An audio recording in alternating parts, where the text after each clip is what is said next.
Hello viewers, I am Dr. Ujjwal and today we will discuss about limbic system. This is the last part of the human brain of the central nervous system. We have studied brain consists of three parts: forebrain, midbrain and hindbrain. Among the forebrain, we have studied the two components, cerebrum and diencephalon. So, at the border of this cerebrum and diencephalon, a system is present that is called as limbic system. The word limbic system itself means border. So, the structure that is present at the border of the cerebrum and diencephalon is called as limbic system. Diencephalon, it consists of the components such as epithalamus, hypothalamus, subthalamus and thalamus. So the structure that is present in between at the border of this area, at the junction of this area, is called as limbic system. It is also called as emotional brain based on its function के आधार पे इसे क्या emotional brain भी कहा जाता है, with controls and autonomic and automatic functions, जो हमारे फीलिंग्स से रिलेटेड इसका ये फंक्शन है, ये कंट्रोल करेगा. तो अगर if you talk about the structure where it is present, so let us see. This is our cerebrum, as you can see, and this area is the thalamus area and corpus callosum. Corpus callosum is a structure that connects two cerebral hemispheres. So you can see above it is present one convolution and elevated structure that is cingulate, called as cingulate gyrus. So these are the few structures that we will be studying in limbic system, such as cingulate gyrus, and we'll also study about hippocampus. And hippocampus, you can see over here, it is present over here, parahippocampus gyrus. So these are structures we will be studying today, and one amygdala nucleus. So one more diagram you can see from the ventral view. अगर नीचे की तरफ से देखेंगे तो these structures that they form, they are the limbic system के structures है. उसके कंपोनेंट्स की बात किया जाए तो देखिए, जैसे कि इस डायग्राम में आप देख सकते हैं, this is the cingulate gyrus, blue coloured में सिंगुलेट गायरस और कॉर्पस कैलोजम, दो सेरेब्रल हेमिस्फीयर को कनेक्ट करने वाला कॉर्पस कैलोजम. कॉर्पस कैलोजम के ऊपर में क्या लोकेटेड है? Cingulate gyrus. ठीक है. फिर उसके नीचे जो पर्पल कलर का स्ट्रक्चर दिख रहा है, that is the hippocampus. Then a nucleus almond shape का present होता है, that is called as amygdala. And then one is parahippocampus gyrus, that is present below the hippocampus. ठीक है. तो इस स्ट्रक्चर्स के बारे में हम लोग पढ़ेंगे. ये हमारे फीलिंग्स और इमोशंस है ना, गुस्सा हो, एंगर हो, रेज हो, जेलसी हो, जो अट्रैक्शन, सब फीलिंग्स, सबके बारे में ये इसका मेन फंक्शंस है. ठीक है. तो let us begin. First let's see what is the thought for the today. क्या है? When you come to the end of your rope, tie a knot and hang on. ठीक है. तो हमेशा कोई भी डिफिकल्टीज, कठिनाइयां हमारे लाइफ में आए, है ना, life is not a bed of roses. तो हमारे लाइफ में जो भी कठिनाइयां आई, we have to never lose hope. We have to never let the difficulties pull us down, and we have to be what we are. And tough times, they will go away. We have to ensure that we should never let our spirits down, है ना. तो लगे रहना है, डटकर भिड़ते रहना है.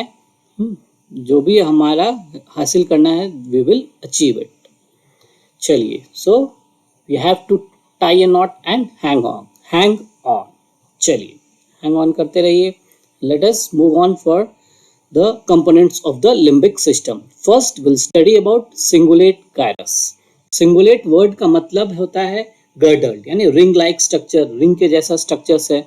जैसा कि इस डायग्राम में आप देख सकते हैं, this is the ring like structure, this is the cingulate gyrus. Ring के जैसा ऐसा स्ट्रक्चर दिख रहा है.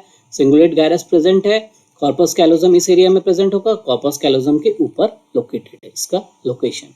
आर्क शेप का है. Convolution means gyri. Gyri, gyrus, gyri को भी कॉन्वोल्यूशन भी कहा जाता है. ठीक है.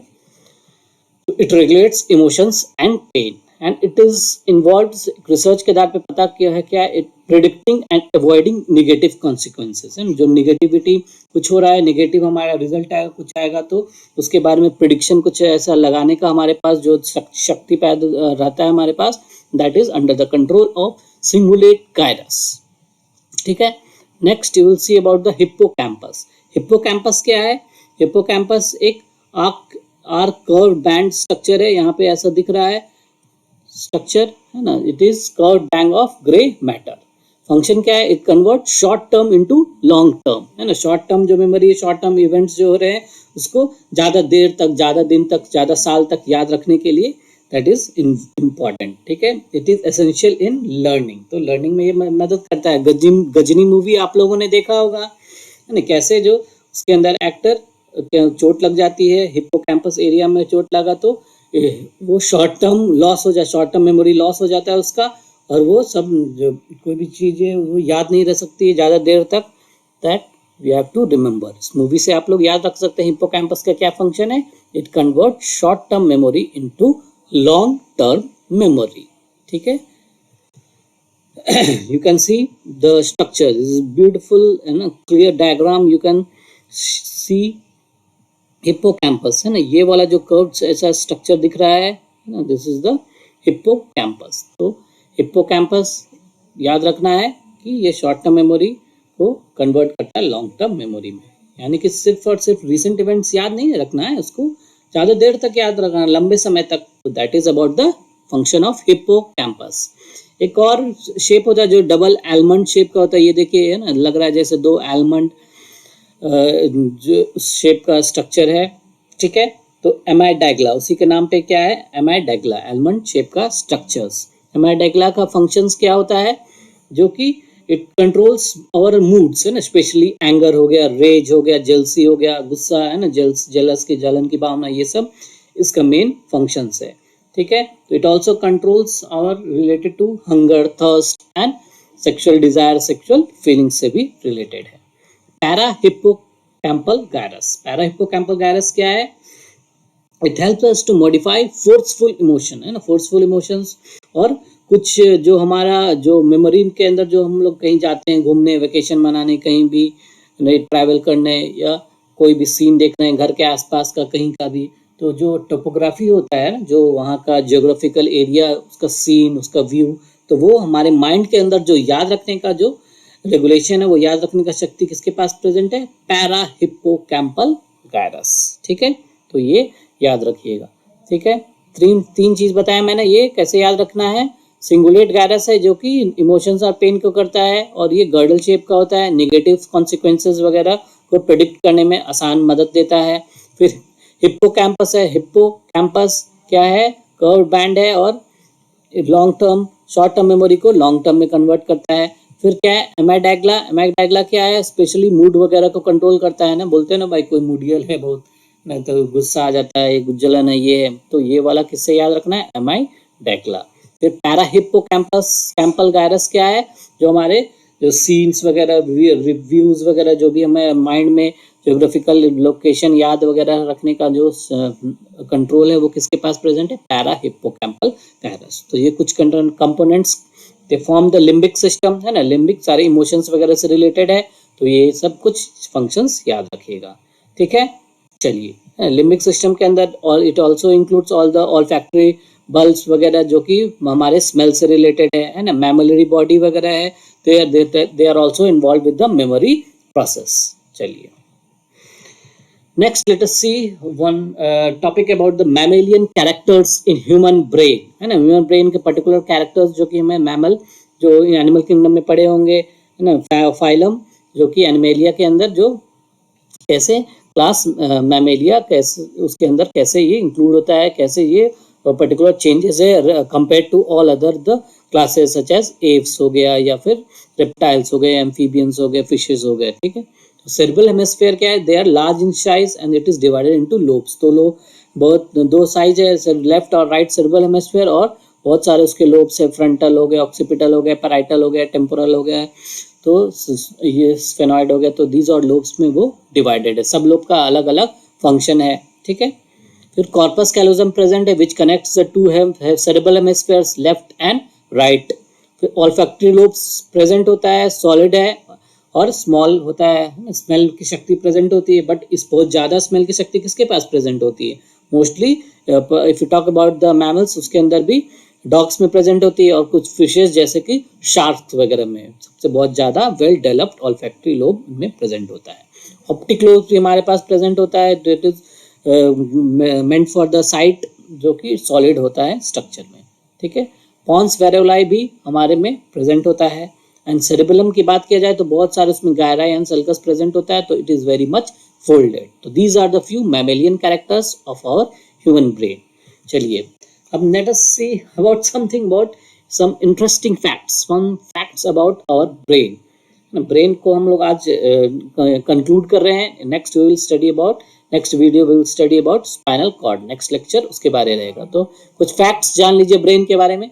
जैसे 60% of the human brain is made up of fat, है ना। कभी क्वेश्चंस के फॉर्म में भी आ सकता है, जनरल नॉलेज के तौर पे भी आना चाहिए। तो it makes its the fattiest organ, सबसे ज्यादा फैटीएस्ट ऑर्गन ह्यूमन बॉडी का है। और इसमें जो फैटी एसिड्स है it is very important for the brain के फंक्शंस के लिए, बहुत इंपॉर्टेंट है। तो इसीलिए उसमें फैट का बना हुआ रहता है वो। ब्रेन क्या है, it does not form fully until 25 years of age, है ना। 4 साल 5 साल वाला तो बात सुने होंगे, है ना। बट 25 ईयर्स का बात किया जा रहा है, it is mainly related to functional capacity उसका, है ना। फंक्शनल कैपेसिटी फुल्ली गेन हो जाता है जब फ्रंटल लोब होता है वो ज़्यादा वेल डेवलप्ड हो जाता है। फ्रंटल लोब का क्या काम होता है? फ्रंटल लोब फंक्शन जो सेरेब्रम के अंदर लोब होता है ना, सामने की तरफ, फोरहेड की तरफ, that is the frontal lobe. तो ये प्लानिंग, रीजनिंग, ये सब में उसका फंक्शन होता है।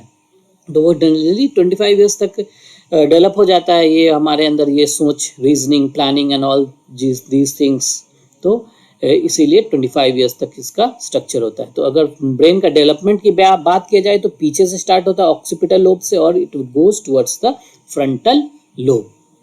एंड ब्रेन की कैपेसिटी की बात किया जाए तो इट इज अनलिमिटेड, है ना। अबाउट 100 बिलियन न्यूरॉन्स प्रेजेंट होते हैं, और 10 टाइम्स, इससे भी 10 टाइम्स ज़्यादा क्या होता है, neuroglial cells supporting cells of the neuron, वो भी प्रेजेंट होते हैं। If you talk about the connections, जो सिनेप्स इसमें प्रेजेंट है, एक दूसरे न्यूरॉन जो एक दूसरे को कनेक्ट करते हैं, कैसे इम्पल्स सिग्नल एक दूसरे को ट्रांसफर करते हैं, तो एक दूसरे से बहुत सारे डेंड्राइट के बहुत सारे ब्रांचेस होते हैं, है ना। एक्सॉन डेंड्राइट, द एक्सोडेंड्राइटिक सिनेप्सेस, बहुत सारा एक्सोसोमैटिक, बहुत सारा कनेक्शन सिनेप्सेस प्रेजेंट होता है। तो एक दूसरे से करीब, है ना, 1 quadrillion, about 1000 trillion connections present होता है। तो यानी कि ह्यूमन ब्रेन का कैपेसिटी बहुत ज़्यादा है ना। पूछे ना कितना जीबी कैपेसिटी है भाई, मोबाइल हमारा 8 GB रैम है, 1000 TB का है भाई, या फिर 1000 GB का है ना। तो ऐसा बोलते हैं, तो इसका तो कोई कैपेसिटी ही नहीं, क्या ये अनलिमिटेड है, ठीक है। और ब्रेन का इम्पल्स की बात किया जाए तो इट ट्रैवल स्पीड की बात किया जाए, अगर कैलकुलेट किया गया रिसर्च वगैरह में, it comes somewhere around 430 kilometre per hour. तो बहुत ही फास्ट स्पीड से सिग्नल ट्रांसमिट होता है ना। कभी हाथ टच कर दिया कोई, या फिर आयरन से कुछ जल गया, तो कैसे कितना जल्दी हाथ हटाते हैं, या कोई भी चीज़ देखते हैं तो उसके अकॉर्डिंग कैसे रिएक्ट करते हैं। तो दिस रिएक्शन बहुत ज़्यादा फास्ट होता है। तो क्यों? क्योंकि ब्रेन के अंदर सिग्नल जो ट्रैवल करता है it is very fast, 430 kilometre per hour. तो जनरल नॉलेज के पॉइंट ऑफ व्यू से भी इंपॉर्टेंट है, कॉम्पिटिटिव एग्जाम्स वगैरह में आते हैं तो याद रखना है। फिर स्पाइनल कॉर्ड क्या होता है, it stops growing at 4 years of old. 4 years जब एज होता है उसी समय स्पाइनल कॉर्ड डेवलप हो जाता है ना। ब्रेन का क्या है फंक्शन, हमने 25 years तक देखा है ना, बट बनने वाला तो एनाटॉमिकल मोस्टली 4-5 years तक हो जाता है, ठीक है। स्पाइनल कॉर्ड हमारे बॉडी के अंदर ना सिनेप्सेस डेवलप होते रहते हैं हमेशा ना, नए सिनेप्स का जन्म लेते रहता है, एक दूसरे से कनेक्शंस बनते ही रहते हैं ना। जिसका ज़्यादा सिनेप्सेस बहुत ज़्यादा लेवल होता है और वो एकदम संगठित रहता है, एकदम बढ़िया से वेल मेंटेन रहता है, तो उस पर्सन का कैसे IQ लेवल ज़्यादा हो जाता है, इंटेलिजेंस कोशेंट ज़्यादा हो जाता है, ठीक है। तो स्पाइस सिनेप्स का साथ दीजिए, ठीक है, और बुद्धिजीवी ज़्यादा बनते रहिए। चलिए फिर क्या, it is a myth that you use only 10% of your brain. कहा जाता है ना कि ये भाई आइंस्टीन ये इतना यूज करते थे, हम लोग 1% करते हैं, तो वो सब ऐसा कुछ नहीं है। It is just a myth, everyone uses the all of it, जो कैपेसिटी है ना। We are even using our brain even if you are sleeping. तो brain is always and always active, है ना. ड्रीम्स एंड ऑल something क्यों क्यों आते हैं सबको, दे बिकॉज ब्रेन फंक्शन होता है ना. हमारा सांस लेते रहते हैं ना, दिल धड़कना बंद नहीं हो जाता है सोते समय, सांस लेते रहते हैं ना, तो ब्रेन भाई हमेशा एक्टिव रहता है, सब उसके अकॉर्डिंग सारा सब चीज फंक्शन उसको कराते रहता है ना अकॉर्डिंगली. नॉट इवन एवरीथिंग ना, मूवमेंट्स वगैरह भी होते रहते हैं, eye movement, eye ball movement dream में, तो सब कुछ ब्रेन कुछ ना कुछ अपना एक्टिव हमेशा रहेगा. इट इज वर्किंग 24 आवर्स, सबसे मेहनती भाई है. ठीक है, चलिए, even all other organs also. चलिए, तो human brain it can generate up to 23 watts of power, है ना. यानी कि जो हमारे 9 वाट 15 वाट का बल्ब होता है ना, उतना उसके पास पावर रहता है, उससे भी ज़्यादा 23 वाट तो बल्ब को जला सकता है. बट ऐसा तो बहुत करना बहुत मुश्किल है, बट अगर कैलकुलेट किया गया तो it come somewhere around 23 watts of power. All that power है ना, it calls for some need much needed rest. तो इसीलिए एडिक्वेट स्लीप वेरी इंपॉर्टेंट है. सारे हमारे बॉडी के फंक्शन, जो हमारे नर्व पाथवेज होते हैं, तो सबके प्रॉपर फंक्शनिंग के लिए वेरी इंपॉर्टेंट होता है ना. 7 to 8 आवर्स ऑफ स्लीप ज़रूर लेना है, ठीक है. बिकॉज स्लीप डिप्राइवेशन, स्टडी में भी देखा गया है कि प्रोटीन बिल्डअप हो जाता है ब्रेन में, and it is linked with Alzheimer's disease. And Alzheimer's disease में क्या हो जाता है, कुछ फंक्शनल लॉस हो जाता है न्यूरॉन्स वगैरह का, है ना. तो मेमोरी लॉस हो जाता है ना, स्ट्रक्चरल लॉस हो जाता है न्यूरॉन्स का, तो मेमोरी लॉस वगैरह हो जाता है, तो it can lead to Alzheimer's disease. इसीलिए हमेशा प्रॉपर स्लीप लेते रहिए. So this is all about the brain topic, and we have covered the one part of the central nervous system. We will study about the spinal cord in next class. चलिए, thank you so much for watching the video. Thanks, and do like our video. अगर video useful लगा, share it with your friends and family, and subscribe our channel Dr. Ujjwal Biology Classes. चलिए, नमस्कार, प्रणाम.